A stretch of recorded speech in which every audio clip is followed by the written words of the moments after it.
Hey everyone, CPG here. In today's video, I'm going to show you how to take this space-consuming Stego lineup and turn it into this more convenient, compact, less space-consuming Stego lineup. Before we get into that though, I just want to say that I really appreciate the support on the recent ARC videos. I know I've said that pretty much every video, but I just want to say it again because I do appreciate it. I have passed at this point my goal of 500 subscribers, so I do appreciate it, all the new subs and all the support, all the comments, all the likes, all the feedback. It does mean a lot and helps me better understand what type of videos you guys want to see or maybe don't want to see. But anyway, with that being said, let's go ahead and get into the video. Okay, so I'm here at Red Hub. I have 11 Stegos, 6 in the back, 5 in the front. This is the, I guess, typical lineup that you would do. I believe there has been some changes in ASA from Ark Survival Evolved, where you can't really wedge the dinos into each other so much. I have a little bit in between the heads, but even then, this is space consuming. If we look at how much space it's taken, it's 4 foundations out of our 6x6. It's a lot actually. If you are a serious breeder or want to be a serious breeder, the more space you can save, the better, because if you're really going for mutations, you're going to have 100, 200 female breeders, and there's very little space on pretty much any map that can withstand all that for multiple tames. And as you can see in our more compact setup, I have the same Stegos, 6 in the back and 5 in the front.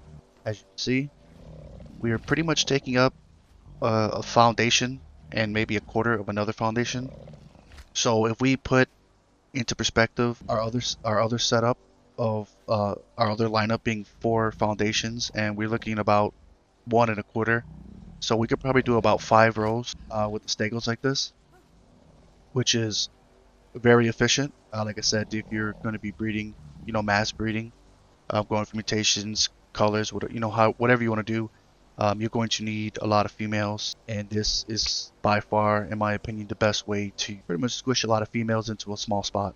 Or even if you have a big base spot, I mean, like I said, if you're going to have hundreds of females, you're going to need all the space you can get. With that being said, let's go ahead and look at how I did this. So here we are with a couple of our Stego friends. The actual setup of how to do this is pretty simple. I will say also that this pretty much works for majority of dinos. The smaller ones that don't really need too much space, I haven't really tested it, but I assume it may work. Anything that you can't actually ride, but this is definitely very efficient for like gigas, karchas, stuff like that. Trikes are actually pretty good because you can line up a lot because their tails are very short. But yeah, so basically we have our Stego here. What we're gonna do is we're going to face it towards essentially the wall.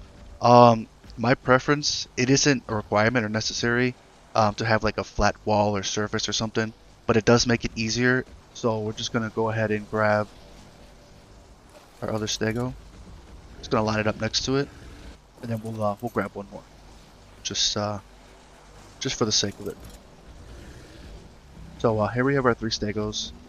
So the reason why I say it's good to use a surface like I guess like a flat surface, or even like a wall or something, is ideal, because essentially what we're going to be doing, we're going to be turning the Stego sideways, as you could probably tell from the lineup that you've seen already.